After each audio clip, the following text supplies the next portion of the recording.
बाहेरच्या हायजीनची टेन्शनच मिटली, कारण अगदी ठेला स्टाईल पाणीपुरी आज आपण घरच्या घरीच बनवणार आहोत. त्यासाठी काय, पांढरा जो वाटाणा असतो ना, तो मी रात्रीच भिजत घातला होता. वाटाणा भिजला की त्याला कुकरमध्ये टाकून ग्लासभर पाणी टाकायचं, हळद मीठ टाकून त्याला 2 शिट्ट्या करून घ्यायचा. चिंच भिजत घालायची 5 मिनिटं.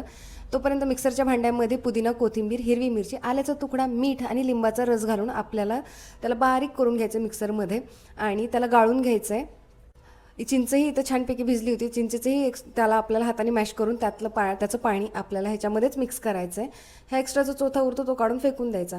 2 चमचे पाणीपुरी मसाला घालायचा आणि मग त्यामध्ये टाकायचा 3 चमचे एवढा गूळ, बारीक चिरलेला कांदा, बुंदी आणि घालायचं त्यात चिली फ्लेक्स. हे ऑप्शनल आहे. आणि बर्फाचे तुकडे टाकायचे. थंडगार पाणी तयार होतं. आणि मग रगडाही तोपर्यंत छान शिजला की गरमागरम रगड्यामध्ये टाकायचं आपल्याला बारीक चिरलेली कोथिंबीर, चिरलेला कांदा आणि 2 चमचे पाणीपुरी मसाला घालायचा आहे. एकदम टेस्टला ठेला स्टाईल लागते. तर या पद्धतीने नक्की पाणीपुरी बनवून बघा. आणि व्हिडिओ आवडला असेल तर प्लीज व्हिडिओला लाईक आणि चॅनलला सबस्क्राईब करा. Thanks for watching.